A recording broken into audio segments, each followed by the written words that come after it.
pessoal! Estamos aqui hoje no podcast Renda-se. A gente vai falar hoje sobre coisas super interessantes no mundo da carreira profissional, sobre resiliência, sobre transição de carreira, mudança de país, adaptação a novas culturas, língua, como trabalhar com uma língua diferente. Eu estou com uma pessoa extremamente especial aqui, que além de tudo eu considero muito minha amiga.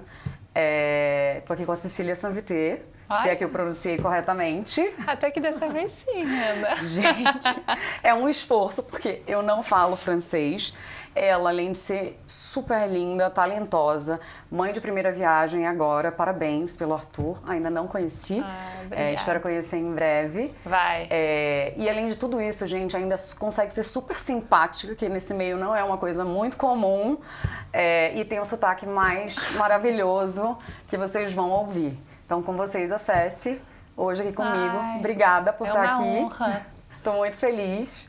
Afinal, você foi a primeira pessoa que eu contei sobre o projeto há uns 2 anos, né? Há uns 2 anos atrás. E aí, hoje a gente está aqui e você é minha primeira convidada. Estou muito feliz, Renda. Obrigada por vir.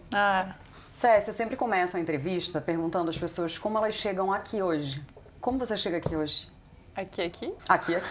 No Renda-se. Tô plena hoje, Renda. Eu acabei de voltar da Bahia. Eu tava num tempo com a minha família. Que bom. Dá pra ver no Dá bronze. pra ver no tom. Que não é sempre, né? Não é Ainda sempre. mais depois Ainda mais dessa São Paulo. maternidade, bebê pequeno, enfim. Mas estou muito feliz de estar com você hoje. Que bom. De poder te prestigiar, porque Obrigada. eu estou muito orgulhosa de você. Eu acompanhei Obrigada. essa trajetória sua. Então é uma honra de ser a primeira. A gente tinha começado esse papo, eu ia ganhar o meu neném, então estou muito feliz que hoje eu posso estar aqui com você. E também poder falar em público, porque eu acho que eu tenho essa barreira da língua. E eu tenho um pouco de timidez, assim, de falar. Eu faço foto e tal, mas quando a pessoa coloca o vídeo em mim, eu já tomo uma travada, assim. E é uma coisa que eu preciso trabalhar, porque eu tenho, né, essa necessidade, assim, de estar mais presente, de falar mais. Então, eu já vou começar 2025 com esse convite, que caiu no momento certo. E eu estou muito feliz de começar o seu podcast com você. Mas você não devia travar, porque o seu maior charme é esse sotaque. Então, assim, é tão usa difícil isso a seu quando você quer favor. falar alguma coisa, sabe? Você quer falar daquele jeitinho perfeito e sai de outra forma, enfim. Aí hoje em dia eu nem jeitinho olho perfeito. mais, eu nem olho como é que deu a gravação, já falo, tá ótimo, perfeito, é isso. Porque se eu ficar olhando, eu vou falar, não. Vai não ficar parece, querendo corrigir e tal. Mas tá perfeito, tenho certeza. Mas estou muito feliz de estar aqui. Que bom te receber, obrigada por vir. E é uma honra. Então, queria saber um pouquinho de você. Você tem uma trajetória incrível, né? Você é suíça, né? Belga, mas um sanguezinho, um jeitinho bem brasileiro. Conta pra gente um pouquinho, então, a tua história.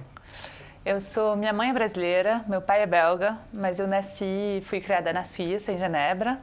Então, eu sempre teve um pouco esse meio multicultural desde a minha infância. E são lugares bem diferentes, né? Eu acho que, para quem conhece, a Suíça tem um jeito muito diferente do Brasil. Então, para mim, foi sempre uma parte da minha vida. Eu sempre passei as férias, o Natal, enfim, no Rio de Janeiro, onde eu ainda tenho família. Mas eu sempre estudei, morei na Suíça, esquiando, enfim, né? Vida suíça. Bem diferente. Exato. Mas sempre com um coração bem brasileiro, assim. Eu sempre me senti um pouco diferente na Suíça. Eu gostava, mas eu sempre senti que eu era um pouco diferente. Eu acho que é o lado brasileiro que também entrou nesse contexto. Que bom. Aí lá você estudou administração em Genebra, certo? Isso, certo. E depois seguiu para Londres e fez um mestrado em gestão de luxo e moda. Exato. Me fala o que fez você sair de administração, que é uma coisa tão abrangente assim, né? Praticamente quem vai estudar isso era mercado financeiro, essas coisas, e decidiu. O que te levou a ir para o caminho de moda e luxo, especialmente? Então, eu sempre gostei muito da moda, assim, do luxo, mas eu pensei, bom, vai que eu mudo de ideia no caminho. Aí, nesse momento, eu fiz 2 bachelors, um em Management, Business Administration e um em Management, com ênfase em Marketing, né? Especificado no marketing. E aí eu fiz esses 2 porque eu falei, bom, mesmo que entra no luxo, eu consigo fazer management, eu tinha aula de contabilidade, de marketing, enfim, várias aulas que podiam ser trazidas dentro do mundo do luxo, da moda, enfim. Claro. Aí eu me dei conta que eu não mudei de ideia, né? Que eu realmente queria focar nesse mundo de moda. E eu aproveitei a primeira oportunidade para fazer um intercâmbio em Londres. Então, dentro do contexto do meu bachelor, eu fiz 6 meses numa universidade em Londres para entender melhor esse mundo da moda, enfim, para morar mais perto, né? Portanto que Genebra é maravilhoso, é um pouco limitado dentro desse meio. E eu adorei morar em Londres, eu fui lá com os amigos, a gente estudou, a gente fez muita coisa, tive mais proximidade também com a moda. E eu me convenci que era isso que eu queria fazer, então eu voltei, graduei dos 2 bachelors e aí eu me inscrevi para fazer um mestrado em Londres. Tá. Isso eu acho que eu tinha 21 anos. Novinha. A gente nem sabe direito o que a gente quer aos 21 anos, né? Exato, mas naquele momento eu sabia, tinha eu falei, certeza. não, é isso. Aí eu fui, né, me mudei para Londres, era o primeiro momento que eu estava meio fora da minha família também. E no início eu queria uma coisa muito diferente. Eu fui morar em East London para conhecer o mundo mais criativo, né, de Londres. E aí Mais alternativo, mais né? alternativo, exato. E naquele momento eu queria sair do meu contexto de Não consigo te ver Genebra. nesse cenário, mas tudo bem. Não durou muito tempo. Eu imagino. Falei, East London é bem alternativo, mas tudo bem. Que bom que você se deu conta que não né? era. Eu estava no meu momento, achei maravilhoso e tal. Aí eu comecei, enfim, eu fiz o meu mestrado, que era um mestrado super completo. Tá. Com aulas tanto de design, do que management, do que accounting, do que todos os, né, mundos diferentes da moda. E aí eu comecei a trabalhar. Eu fiz meu primeiro trabalho, que era para um designer que se chama Hussein Chalayan, que fez Central St. Martins em Londres também, que é um designer super conceituado, super interessante, que eu já tinha muito admiração para ele. E eu comecei, ele quis que eu começasse quando eu ainda estava fazendo meu mestrado. Então eu já comecei meio que trabalhando, estudando, fazendo aquela Mas era coisa. trabalho ou estágio? Já era um trabalho? Não, era um estágio. Um estágio, tá. Não, só pra gente explicar, porque assim, como muita gente eu espero que as pessoas que estejam ouvindo... Era um estágio. Sejam pessoas que estejam começando, gente, é super importante a gente já começar, né, enquanto está estudando, a fazer um estágio, alguma coisa. Eu era assistente de relações públicas. Legal. Aí eu comecei assim, tá. Era pertinho da minha casa, eu comecei a aprender tudo, né, naquele momento, e o Central Line tinha todas as áreas dentro daquele prédio. Então eu já via a área de design, a área de prints, então eles ficavam montando print, aí tinha o PR, tinha o marketing, então foi uma experiência super interessante. Você conseguia enxergar um pouquinho de cada área para entender até o que você gosta, né? Exato. Aí fiquei um tempinho lá e depois eu fui chamada para trabalhar para a Chopard. Ah, só, gente, não. Tô repensando, gente, parece tão longe. Chopard, tá. Aí eu fui, qual era o meu título? Acho que era comunicação e eventos, assim. Tá. Eu fazia um pouco dessa parte. E também era um escritório, eu ficava aí que eu saí de East London e voltei para... Voltou para onde você se encaixa melhor, né? Aí eu voltei e eu fui trabalhar no escritório da Chopard e foi uma experiência maravilhosa, porque era um time pequeno, assim, mas com muita coisa, né? Tanto do lado do relógio, do que alta joalheria. Eu aprendi muito, minha chefe até hoje, assim, eu tenho muita admiração para ela, porque ela me colocava muito para frente, assim, né? Tanto nos eventos, do que nos relacionamentos, nas reuniões.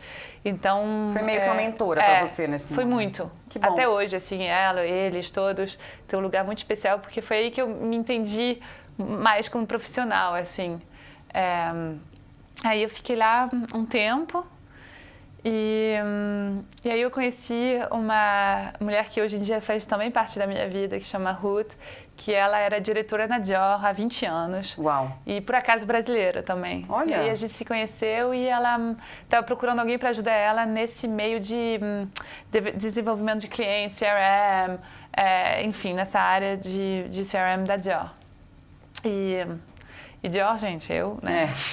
Não, eu antes até de você entrar no Chopard Dior... também, Chalayan também, gente. Mas também a Dior também, né? Então, assim, eu falei, bom, era uma oportunidade ótima. Incrível. A Dior estava num momento de crescimento muito grande, assim.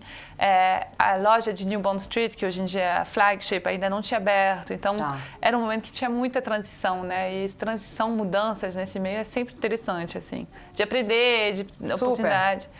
Aí eu falei, não, eu vou trabalhar. Para eles. E aí, enfim, eu tive que acabar meu trabalho minha pesquisa de mestrado, né? Meu trabalho, minha tese. Assim que você fala. Tese, aqui. isso. E aí eu estava escrevendo sobre a Oscar e sobre o mercado brasileiro do luxo, a tendência, como que o luxo tá virando mais e mais minimalista. Naquele momento era um assunto assim super, né, relevante, alta. assim, né? Eu acho que o mercado brasileiro mostrava muito bem isso, de como que, dentro de um mundo onde você não pode expor tanto o luxo, como que você pode viver esse luxo. Então, eu tinha feito até Oscar em estudo de caso, método ET, enfim. Então, eu ia passar 3 meses aqui no Brasil para fazer esse trabalho, só que a Dior falou, a gente te espera um mês, não 3 mais. não. Aí eu falei, tá, então vou resolver em um mês. Óbvio, né? Já estava deixando Resolvi. a Dior esperando, mas tudo bem. Resolvi, Uhum. foi ótimo, foi uma tese assim, ganhei um distinction no mestrado, bom, graças tipo um à prêmio, tese, né? porque Legal. realmente é um assunto que me interessava muito naquele momento. Então eu já tinha esse interesse para o Brasil, assim, né, também. Aí eu voltei e fui trabalhar para a Dior, que eu amei, adorei, assim, foi uma experiência super interessante. O CRM estava no momento inicial também, né?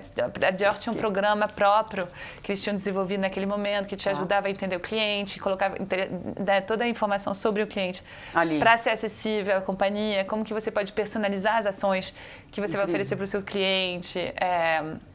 Então era uma coisa super interessante. E ainda mais com essa abertura de New Bond Street, que tinha baby, casa, joalheria, o lifestyle completo tudo. Então, eu adorei. Eu fiquei, acho que uns 3 anos e meio lá. E aí você tinha contato direto com esses clientes? Você fazia as ações? Você convidava eles? Como era esse trabalho? Era um pouco de que tudo. Tão porque glamouroso. Não era todo dia muito glamuroso sempre, eu tô na moda, eu sei, mas eu quero que você conte isso pro pessoal. Mas vamos falar a parte... Não. Vale a parte linda, mas conta um pouquinho de como é o behind the scenes. Não, mas eu tive... É engraçado, porque eu nunca trabalhei em loja, né? E todo mundo sempre falou, é bom você trabalhar em algum momento com essa proximidade do cliente que você mencionou. Até para você entender o que você está fazendo, né? Uhum. E naquele momento, eu acabei indo muito mais nas lojas para entender, para implementar a estratégia. A gente começou a montar uns programas de CRM que envolviam também comissionamento de vendedoras. Então, tinha que envolver no treinamento. Então, eu não treinava diretamente, porque eu treinava, eu interagia mais com o treinador das lojas, mas eu ia muito para as lojas. Eu comecei a criar contato também com algumas clientes VIP, para entender o que elas gostavam, quem eram elas, para mostrar como que a gente podia atender essa cliente de forma mais... personalizada, né? Uma experiência bem personalizada. Para mostrar o processo, né? E eu gostei, eu acho que essa parte de ter essa proximidade com a loja foi muito boa para mim. Eu gostei de estar lá, o dia passava muito rápido. Eu gosto, né, de conhecer pessoas. Então, para mim, foi uma experiência maravilhosa. E hoje, até hoje, eu penso muito nisso, porque eu acho que você pode fazer tudo o que você quiser de investimento em marketing. Se você não tiver a pessoa lá na loja que atende, que entende, que apresenta, enfim, que faça esse contato com o cliente diretamente da melhor forma, não adianta você investir milhões. Exato. Então, acho que isso é uma coisa que, de vez em quando, ainda hoje, eu acho que não dão bastante atenção a essa pessoa, mas eu continuo acreditando que faz parte do fio. Eu concordo super, mas a gente, que ainda trabalho nessa área aqui no Brasil, você sente talvez que as equipes que trabalham lá nessas lojas talvez tenham mais acesso à informação, mesmo hoje a gente no mundo da internet, enfim, talvez sejam pessoas que têm muito mais acesso à cultura, à educação, e talvez seja mais fácil treinar essas pessoas de lojas do que aqui? Porque eu sinto isso, um pouco dessa dificuldade, sabe? Eu não sei se você sente isso agora que você está no Brasil. Sim, mas eu acho que elas são pessoas que gostam de pessoas, senão você não trabalha numa loja, né? Total. Então, acho que cada uma do seu próprio jeito, porque eu tinha personalidade de todos os tipos, assim, até hoje eu lembro, assim, cada uma eu falava de um jeito diferente, eu treinava de um jeito diferente, eu até fazia a avaliação delas. Então, assim... eram perfis muito variados. Eu acho que é envolver a pessoa, fazer entender o benefício, que isso não é para mim, isso é para você, você vai vender mais, você vai ganhar mais e você vai crescer dentro da companhia. Então, acho que é muito mais de explicar isso e de contratar pessoas que têm acessibilidade para pessoas. Eu acho que hoje em dia tem que fazer parte do momento de recrutamento, de ter uma pessoa que tem esse interesse, né? Eu falo mais do lado, assim, no luxo, acho que é ainda mais, assim, porque você tem menos... quantidade mais qualidade de perfil, então você pode trabalhar eles de forma né? Hoje em dia, assim, eu vejo tanto WhatsApp, sabe, quando a vendedora te conhece, já sabe que você gosta. Sabe seu nome, né? Exato. Sabe tuas preferências. É outra coisa enfim, que receber coisa. 1 milhão de, né? Hoje em dia eu Óbvio. peço, sempre que eu recebo, eu peço, me tira do mailing, que pra mim, assim, é muita informação que não é personalizada. Se uma pessoa falar, Cecília, eu sei que você adora esse casaco que você tem branco, mas ele acabou de chegar no denim, tem interesse? Tenho, adoro, uso sempre, então vou comprar. E aí você falou, né? Hoje a gente tem uma ferramenta que ajuda muito, que é o CRM. Então é só você ler aquelas informações, Exatamente. Estudar um pouquinho, né? Tipo assim, liga pra Cecília hoje, tá, mas dá uma olhada na última compra que ela fez e vê o que ela comprou, pra você poder até sugerir, né, uma coisa que tem a ver. Eu acho que falta Cecília, bastante ela vai isso. pra Suíça uma vez por ano, então ela gosta de casaco quente. Então, assim, chegou a coleção de inverno. Cecília, eu sei que você vai final de janeiro, a gente está em dezembro, chegou aqui a coleção de inverno. Olha o casaco lindo para você ir para a Suíça em janeiro. Então, assim, esse tipo de coisa, eu acho que num atendimento de luxo hoje não é favorável, é necessário. Você tem que... É o básico, né? É o básico, né? E naquela hora, eu acho que a gente está falando, assim, 10 anos atrás. Deixa os anos para lá. Era muito novo, assim, né? Mas eu acho que continua sendo um trend. E hoje em dia você consegue também acessar informações sobre pessoas, né? A gente e guardar tem tudo essa informação. na ponta do dedo, Eu acho que o data é muito, muito importante, mas não só data, mas qualidade de data, né? Super. E aí pós-Dior? Então, aí eu me perdi. Aí Dior, enfim, eu fiquei 3 anos e meio, adorei, eu estava muito feliz lá. E aí eu conheci meu atual marido, o André, e ele trabalhava e trabalha no Bradesco. Pausa, falou que nunca casaria com um brasileiro. Agora volta casada com um brasileiro, mas tudo bem. Detalhe, né? Só um detalhe. Não, eu sempre achei que eu não ia casar com brasileiro. E minha mãe até hoje, ela ria, ela fala, gente, eu lembro... Mordeu a língua, como a gente fala aqui, né?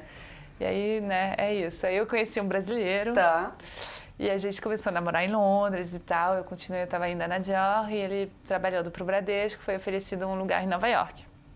E ele ia fazer também o Executive MBA entre Columbia London Business School. E aí eu falei, eu quero muito ir para Nova York, né? Só que naquele momento não tinha visto, não tinha passaporte. Eu até tenho 3 passaportes. 3 passaportes. Suíço, belga e brasileiro. Mas o americano não tinha. Não tinha. Já tem? Não, tá. Ainda não tem. Dizer, nossa, casar com você é um sonho, porque, né? Enfim, comigo também tenho 3. Agora eu tenho que fazer esses do Arthur, né, todos. Verdade. Aí, enfim, aí eu falei, eu quero muito ir, mas eu preciso ver como, né? E foi não é tão fácil, muito legal, né? porque naquele momento eu fui ver o meu RH da Dior e eu falei, eu gostei de me mudar para Nova York, enfim, eu contei. E o que eles me responderam? Que eles têm super interesse de continuar a minha carreira dentro do grupo, que de qualquer forma eu tinha que continuar, né, para Nova York. E eles têm um programa dentro da LVMH que se chama Mobilidade. Tá. Mobility. E aí, depois de 2 anos de você estar no grupo, você tem essa possibilidade de pedir uma transferência internacional, nacional, para uma outra marca, enfim, você tem essa possibilidade, se você tiver um perfil legal bacana. E você tem um feedback bom, você tem essa possibilidade. E eu sabia, mas assim, sabe aquela coisa que você não sabe se vai dar certo? Naquele momento eu falei, bom, vou tentar, né? Eu fui super surpresa, porque eu fui no meu RH e de primeiro, Cecília, pode contar com a gente, aplica no site da LVMH os trabalhos que você tem interesse e a gente vai puxar para a sua candidatura, claro. Se a gente vai suportar seu movimento. Então, eu lembro que na Dior, eu queria continuar na Dior naquele momento, que eu adorava a companhia, mas não tinha um lugar que fizesse sentido para mim naquele momento em Nova York. Aí eu apliquei para a Celine e para a Louis Vuitton. Não, só também. E aí eu, graças a Deus, recebi uma oferta das duas. Ótimo. E eu decidi ir para a Celine porque eram os tempos da Phoebe Philo, que eu amava de paixão, enfim, foi uma decisão emocional.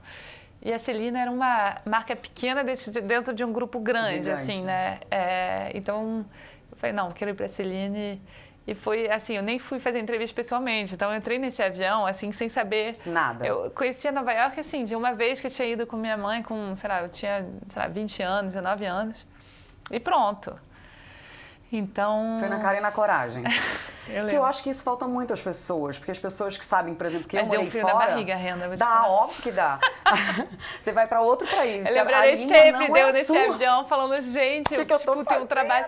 E assim, eu cheguei sábado, ia começar segunda-feira, eu nem sabia onde, sabe, onde era direito, tipo, naquele momento. Mas você não olha para trás e sente orgulho, porque assim, Ah, as pessoas super. falam, por que você morou nos Estados Unidos? Por que você voltou? Eu falei, gente, vai morar fora para você ver como é. Não é tão simples assim, né? Não. Mas Exige eu muita queria. coragem antes de qualquer coisa. Não, aí muita você foi coragem. lá, e aí? E aí foi uma adaptação, né? Eu não conhecia os Estados Unidos, assim, eu não tinha esse conhecimento de mercado, né? De tanto que eu tinha na Europa, assim, eu acho que a Europa, se você faz uma ação em Londres, em Milão, assim, em Paris, eu acho que tem um pouco de similaridade entre os perfis. Nos Estados Unidos, cada cidade tem um perfil completamente diferente de luxo. Então, assim, eu cuidava da área de CRM e eventos para os Estados Unidos. Inteiro. Tá. Então, assim, tinha lojas, né, em Las Vegas, em Los Angeles, em Miami, em Chicago. Então, assim... Todos bem diferentes, né? Muito. Eu morei lá, são até bem Nova York, se diferentes. você olha Downtown e Uptown, Sim. são perfis, tipo, a cliente de Madison Avenue e a cliente de Soho, Totalmente diferente. de Worcester Street, são clientes completamente diferentes, né? Então, eu acho que os primeiros 6 meses foram realmente entender. Assim, eu viajei muito e foi ótimo, porque assim, eu realmente conheci muito bem os mercados. Eu fiz o que eu te falei, Legal. ficar em loja, conhecer o sales team, fazer ações, entender os clientes, muito networking. E eu acho que isso ajudou muito, assim. E aí, depois de 6 meses, eu comecei a me sentir, ok, agora... vamos que vamos, né? E a gente fez muita coisa bacana, assim, com a Celine. Foi uma experiência maravilhosa, um time super talentoso. Continuei viajando muito o tempo todo que eu estava lá. Eu acho que fiquei uns 2 anos na Celine, em Nova York. E mudanças, né? Sempre mudanças. Quando eu estava na Dior, a gente também mudou de Creative Director. Eu entrei com o Raf Simons e depois entrou a Maria Grazia Chiuri. Então, assim, são momentos dentro de uma marca que também tem um impacto muito grande sobre a companhia, né? Porque de um dia para o outro, muda tudo muda. E aí, a gente sabe que quando entra um diretor artístico novo na marca, isso quer dizer que tudo que você tinha feito antes talvez não tenha sai continuidade. Um dia, você volta o outro, muda tudo. Outro. É isso. E o time também, né? Tudo, assim, porque eles querem trazer a sua equipe. Exato. Né? Faz sentido. Então eu também estava lá quando a Phoebe Philo saiu da Celine e o Ed Sliman entrou, né? Tá. Isso foi o finalzinho da minha carreira na Celine. Então foi uma transição muito grande, assim, e como eram perfis, eu acho que do Raf Simons para Maria Grazia Chiuri não era tão chocante, assim. Eu acho que da Phoebe para o Ed Sliman foi assim um momento histórico da moda, né? E como que a gente tratou desse evento foi super interessante, aprendi muito. Que legal. E foi isso. E aí, eu vou contar como a gente se conheceu, porque depois disso, acho que você veio para o Brasil, certo? Não, aí eu fui trabalhar numa agência de PR, né? Durante um tempo. Verdade, Asi. Exato, na Asian Co. Inicialmente era temporário, porque eu estava me resolvendo, eu saí da Celine, eu estava resolvendo vários assuntos. Eu fui fazer um post-grad em Harvard, um curso de Digital Marketing Strategy, porque nos tempos que eu estava estudando, o marketing era muito diferente do que é hoje, né? Hoje. Então, portanto que a gente tem isso no nosso resumê, o marketing de hoje... Tem nada a ver ele é completamente diferente. Então, assim, quando eu trabalhava na Celine, a gente lançou o Omnichannel, né? De ter o site, de ter... E tem muitas palavras que eu não conhecia, eu não entendi do que se tratava. Isso me incomodou muito, porque eu acho que para você ter sucesso numa companhia, você tem que entender todos os departamentos, né? Aí eu aproveitei esse tempo e falei, não, vou fazer um curso especializado. Aí eu fiz um curso de Digital Marketing Strategy, que foi ótimo. Super interessante, SEO, tudo sobre como que funciona. Não era uma coisa que eu queria focar, mas eu queria entender. E aí foi ótimo. Aí depois eu fui trabalhar com a Asian com um tempo, focada nesse mundo de PR, mas como agência, eu nunca tinha trabalhado em agência, eu sempre trabalhei in-house, né? Então, foi uma mudança também super interessante. Nova York, para mim, foi muito carreira, assim, foi muito trabalho, foi o lugar que me mudou, me fez crescer muito. Não foi fácil. Imagino. Mas foi muito bom e necessário. Eu acho que depois de Genebra, Londres foi perfeito, mas Nova York era necessário para você se entender, criar um pouco de casca, exatamente. Eu ia falar isso, mas não sabia se falava em português. Existe, você estava certo. E, enfim, aí eu falei, bom, eu vou trabalhar numa agência, vou conhecer algo diferente, eu tenho Entender de me o outro resolver. lado também, né? Exato. E aí eu amei, a gente deu super bem, a gente fez muito projeto super interessante, a companhia cresceu muito. Então acho que se passaram mais uns 2 anos, 3 anos junto com eles. E atendendo muitos clientes brasileiros isso que eu ia também, falar, né? isso te já aproximou um pouco mais do Brasil, né? E também falar português, né? Porque eles, o Ale, o Rafa, que trabalham lá, eles falam português, então isso também me ajudou muito a começar. Engraçado como a vida é feita, né? Não vou casar com porque, brasileiro, assim, não penso em voltar para o Brasil. E aos poucos, assim, né? Foi isso.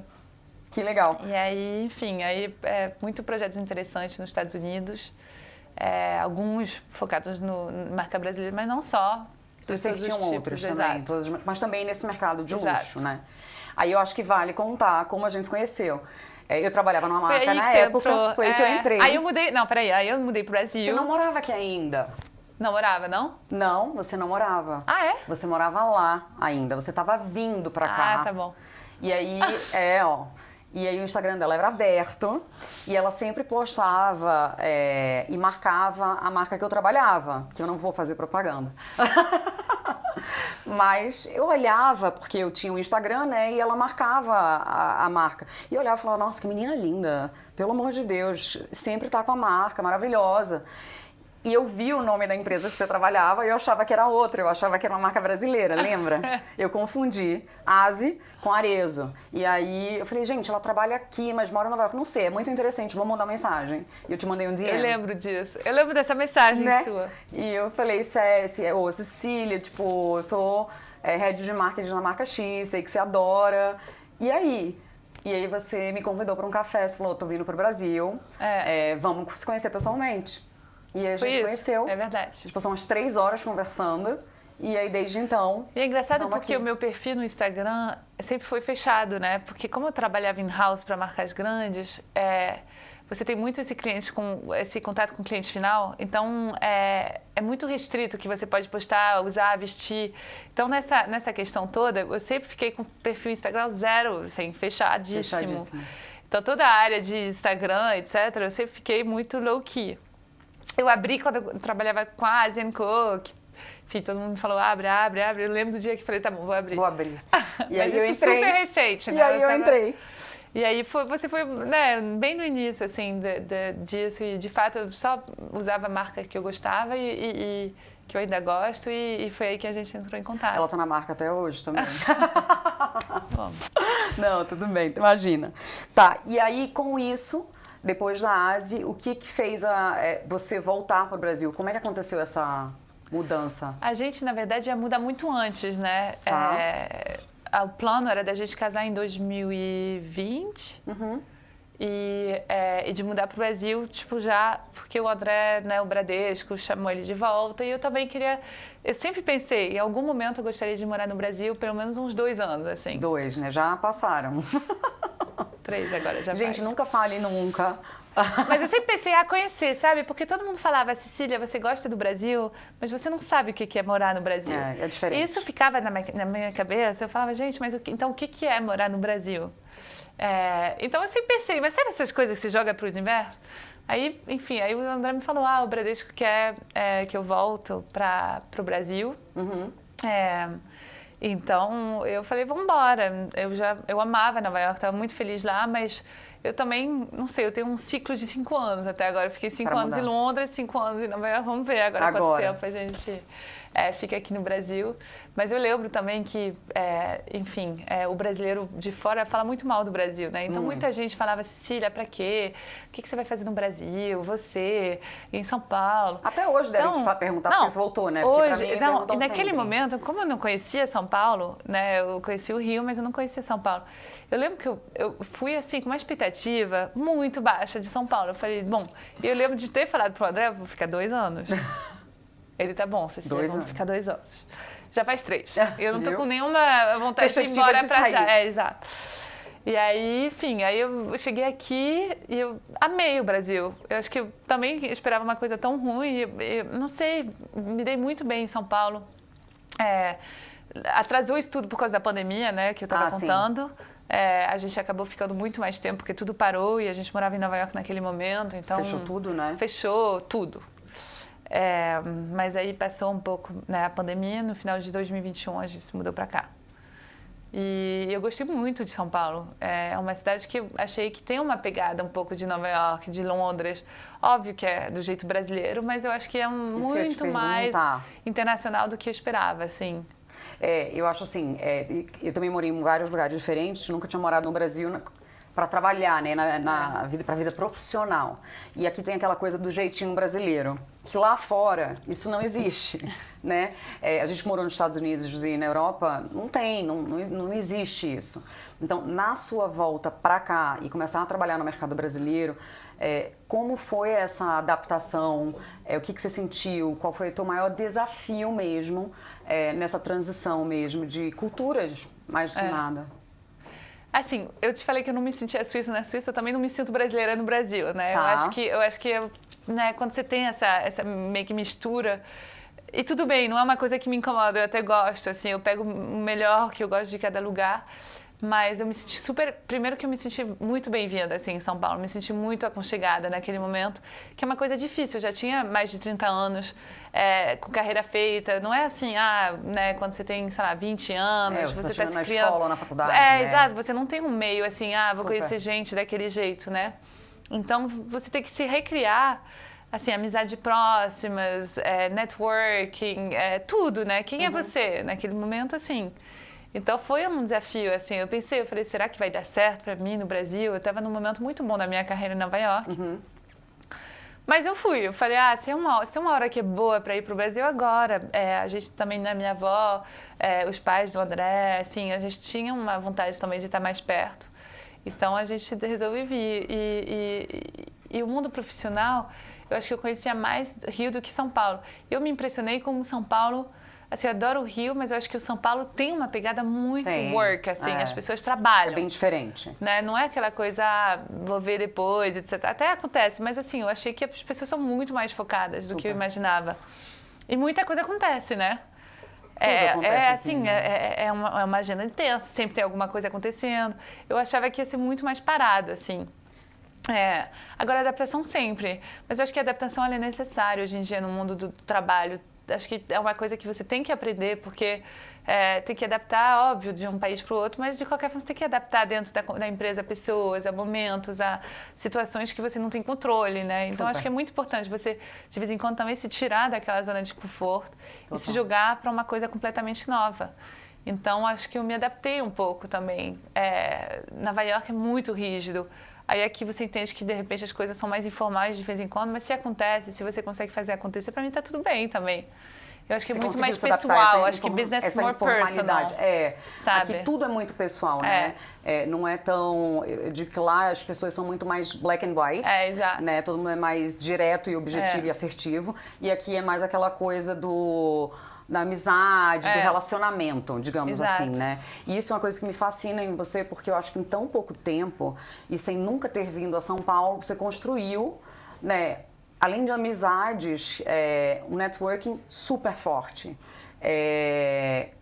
Dá dicas pra gente, pra quem tá ouvindo, como é que você conseguiu isso, assim, como que você conseguiu se movimentar? Foi junto com o André?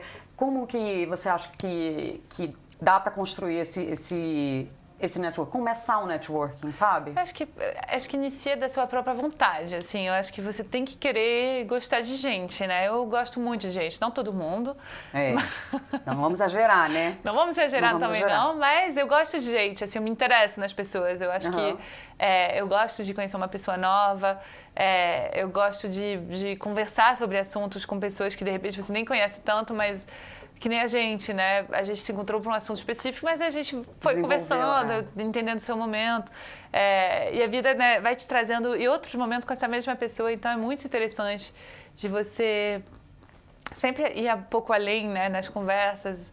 Eu acho que as pessoas são muito interessantes, assim. Eu gosto de conhecer mais, então isso foi uma coisa. E depois, e no início, eu fui muita coisa, né? Tem muitos acontecimentos em São Paulo, então eu queria entender o mercado. E é muito evento. Eu nunca vi, acho que em Nova York nunca vi tanto evento aqui em São Paulo. É muito convite, assim, é muita coisa acontecendo, Então, né? mas esses convites, você acha que isso veio do networking que você começou a fazer já em Nova York, na Ásia? Isso te ajudou? Porque não é também assim, ai, cheguei aqui, sou convidada para tudo. Não é assim, gente. Você acha que isso abriu um pouco de... Eu acho que foi um pouco de tudo, Renan. Eu acho que eu já tinha minha família, né, no Rio. Então, assim, minha tia que já era gerada do Fazano. Então, já conheci bastante gente. Teu círculo mesmo já Exato. foi te dando apoio, então, suporte dentro por aí. eu já tinha, assim, minha família aqui, etc. E aí eu fui também com o Asian Co, eu conheci bastante marcas, pessoas. Aí eu entrei na Forbes, eu conheci outras pessoas também. E aí, tipo, essas pessoas, né, se você se interessa nessas pessoas, eles também vão se interessar. E eu acho que eu gosto de marcas, eu gosto de ações. No início eu fui em realmente tudo, porque eu queria entender. Hoje em dia eu já não consigo mais ter essa possibilidade, exato. Mas naquele momento eu tinha, eu queria entender o que é um evento aqui no Brasil, como é que é feito, quem vai, como que você ativa o público, enfim, realmente para entender o mercado. Então, um pouco do que eu tinha feito quando eu falei no início em Nova York, de você viajar em tudo, eu fiz muito isso aqui em São Paulo no início. E isso me ajudou muito. Em evento você acaba, né, conhecendo bastante gente, interagindo. Uma coisa que eu achei bem legal que você falou é que você tem curiosidade sobre o outro. Então, acho que a partir do momento que você se mostra interessado no outro, o outro vem uma reciprocidade, né? A pessoa te convida, te chama. E interessado não interesseiro, sabe? Exato, eu acho que é isso que é diferente. muito importante, porque eu acho que a gente vive num mundo que, assim... eu quero ser amiga de você porque você tem isso, você pode oferecer isso, aquilo. Eu acho que a gente tem que voltar um pouco para trás e se entender como pessoas. Hoje eu tenho isso, amanhã eu não sei o que eu vou ter, mas eu acho que uma pessoa você conecta, é uma coisa muito de essência, né? E pode parecer um pouco naivo, né? Assim, mas para mim sempre foi muito importante isso. É porque isso transparece, né? As pessoas sabem quando você está indo por interesse que não seja uma coisa, assim, do coração mesmo, né? Eu acho que as pessoas sabem diferenciar isso. Ainda existe muito, né? A gente sabe que principalmente na área que a gente trabalha tem muito disso, mas a gente enxerga quem são as pessoas, né? E você termina se aproximando, eu acho que quem tem uma sinergia com você, né? Essências parecidas, valores parecidos, enfim. Em vez de competitividade, sabe? Competição, assim, torcer pro outro, sabe? Tá mas lá. Isso é raro. Eu acho que isso é muito importante. É muito importante, mas é muito raro. Você não acha? É que assim, pra mim... não foi assim, a sua experiência não foi assim. Eu acho que tem tanto espaço para tanta gente nesse mundo que eu nunca vi isso dessa forma. Eu acho que isso me ajudou sempre muito. De vez em quando, óbvio, teve uma desilusão com algumas pessoas, isso já aconteceu, mas eu sempre preferi ser a pessoa desilusionada do que ser aquela que sabe... causa alguma coisa. Exato. Então... Eu acho que isso é muito importante, ser você, sabe? De você não se deixar importar nessa coisa de competição, de achar que a pessoa vai...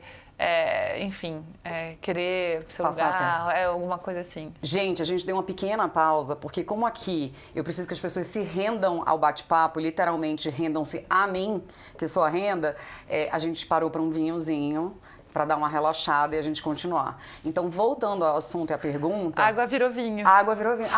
Ótimo. Além de se render aqui, ainda estou fazendo ainda um papel assim milagroso, entendeu? A gente transforma água em vinho. O que você faz hoje como head de comunicação dentro da Forbes? O que é que uma head de comunicação faz no dia a dia dela?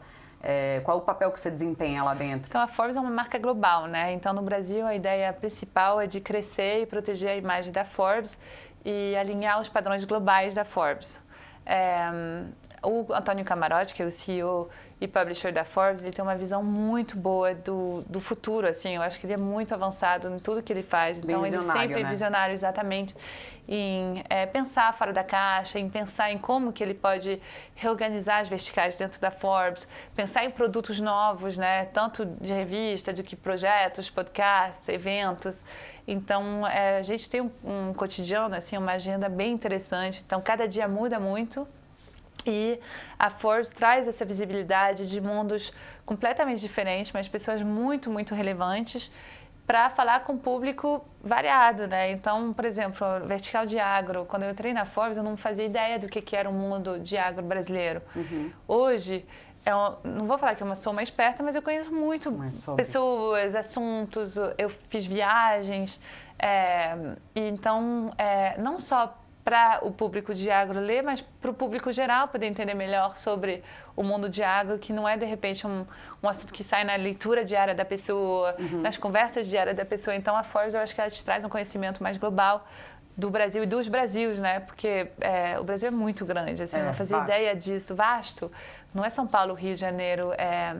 Então, a gente tem esse acesso que poucos têm, de você poder falar com todo mundo, né? Então, gente, tecnologia, agro, moda. Isso se desenvolve em eventos, em podcast, em vários jeitos diferentes de você poder ativar esses mundos diferentes e juntar pessoas que, de repente, nunca estariam junto na mesma sala, mas que têm muito interesse em se conhecer e, de repente, até de fazer business juntas, né?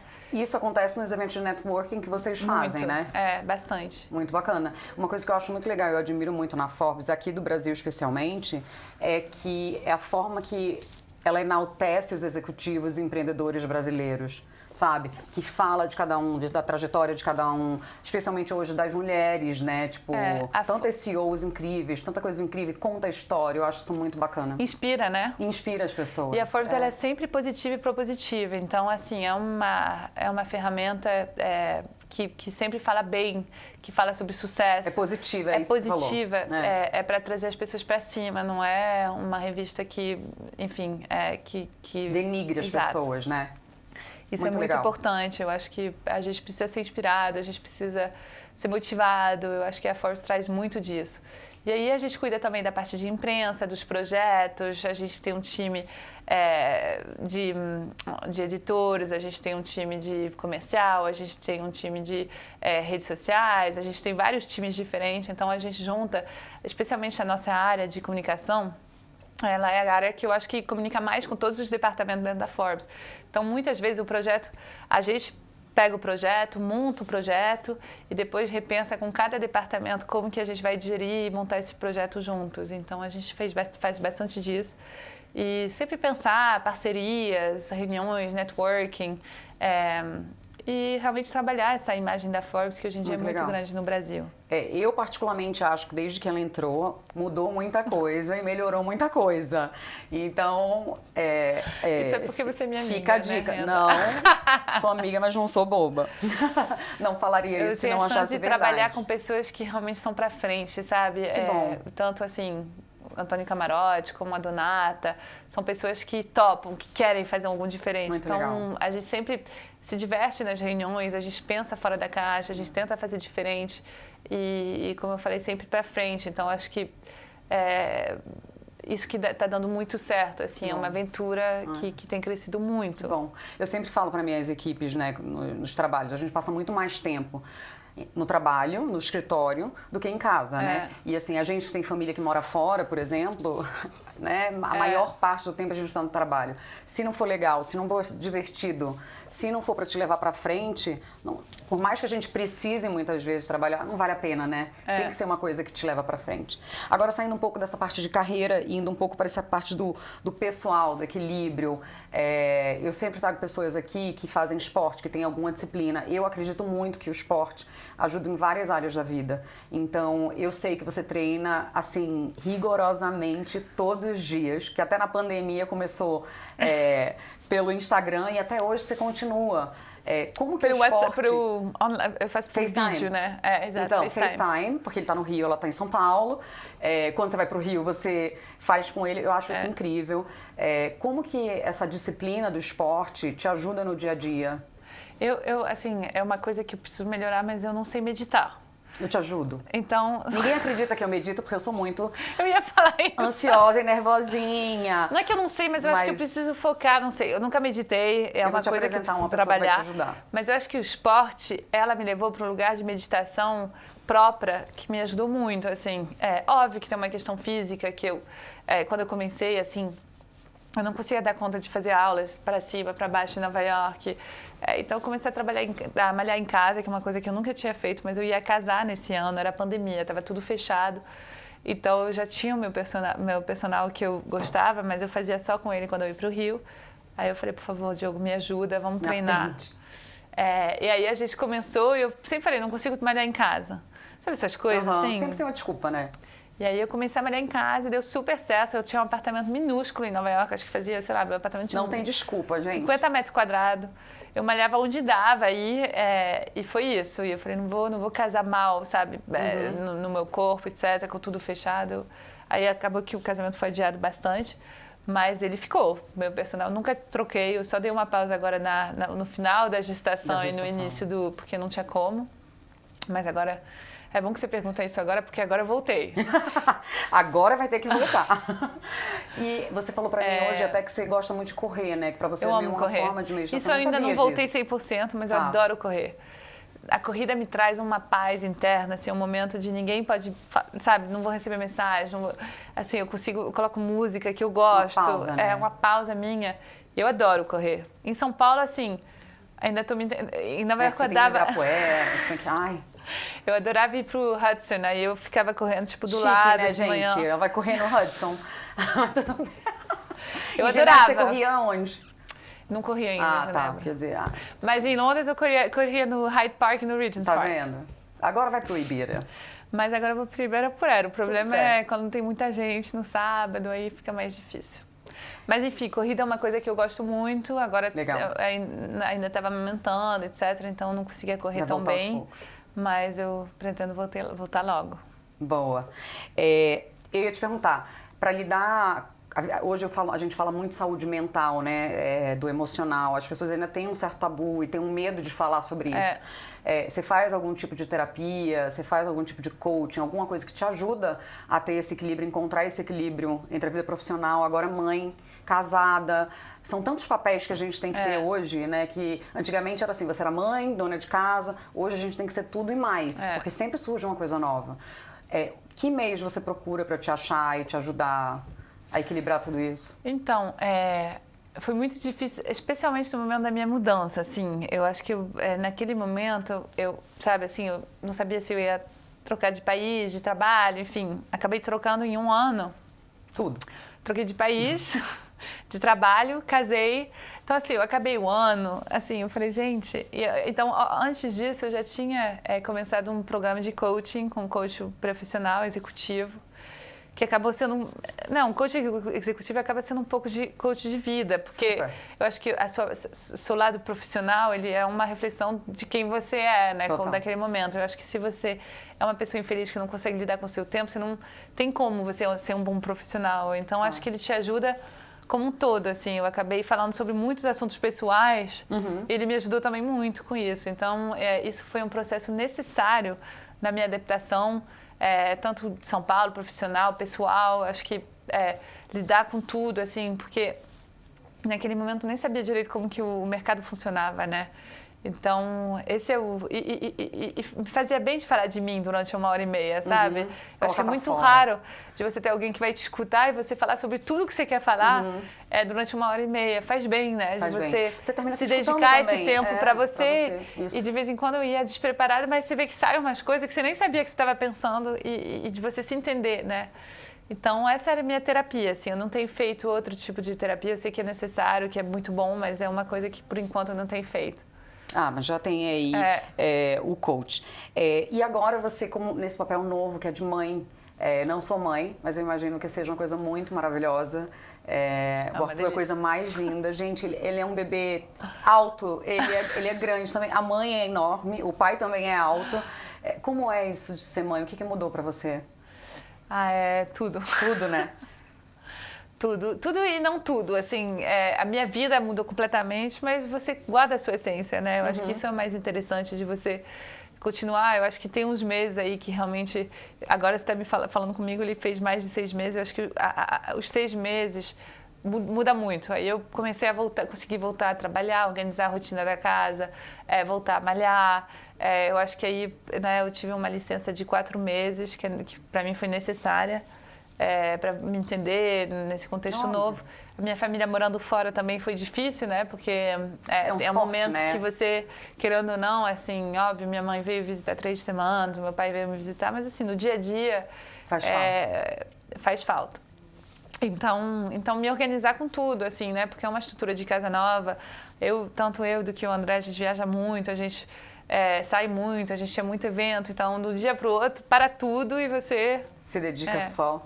Mas é uma delícia, é muito gostoso. Eu acho que é uma motivação a mais para trabalhar. Eu acho que optimizar seu tempo, assim, eu não vou mais em tudo, não consigo mais ir em tudo, mas quando eu vou 100%, eu vou nas coisas que fazem sentido para mim. Quando eu trabalho, eu tô lá para trabalhar, né, 100%.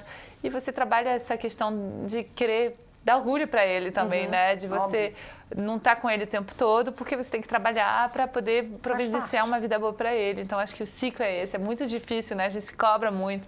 Muita coisa eu falei que eu nunca ia fazer, eu já fiz várias vezes. Então, acho que você vai se entendendo. E muitas amigas, né? Até, por exemplo, o mêsversário. Eu falei, não vou fazer o mêsversário. Todas fazem. Primeiro mês, o André falou, será que a gente faz um bolinho? Eu falei, vamos, né? Bolinho. E desde lá eu fiz todos os mêsversários. E eu postei até sobre isso naquele momento. E muita gente me falou, você se prepara, porque você vai morder a língua muitas vezes. Eu acho que a maternidade é muito isso, né? Você que bom, te ensina. Acha alguma coisa, você faz completamente diferente, está tudo bem. E é isso. Então, acho que o equilíbrio, ainda não posso falar que eu achei meu equilíbrio, né? Eu acho que ele vai, né, se atualizando.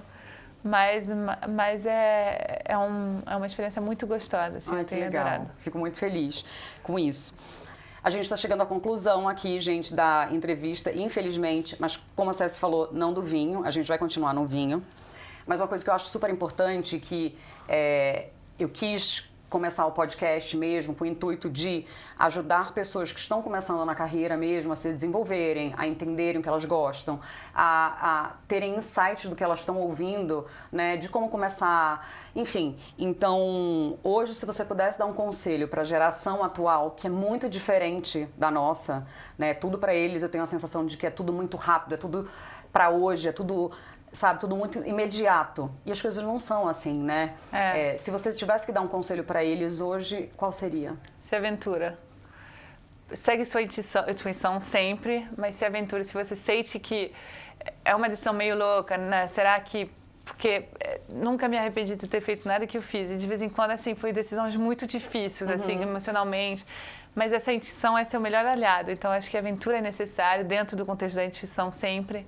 Mas é importante se aventurar, ainda mais no início da sua carreira, né? Eu acho, né? Antigamente, a gente começava um trabalho, tinha que ficar 10 anos no trabalho. Se aventurar também não é trocar de trabalho todo dia e ficar com essa ideia que, tem uma dificuldade, então vou trocar. Eu acho que isso é uma coisa da geração nova que eu acho uma pena, porque eu acho que a dificuldade, ela faz parte do seu crescimento na empresa e na vida, né? Então, acho que quando o dia se aventurar, eu recebi essa oferta de uma coisa que me interessa muito, mas eu não sei fazer, ou não é um mercado que eu conheço, mas eu quero muito, vai ser difícil, você vai, né? Mas eu acho que isso foi uma coisa que, para mim, eu sempre, né, tenho um ditado em francês que eu prefiro me arrepender de ter feito do que de não ter feito. Eu acho que isso eu acredito muito. Fala em francês.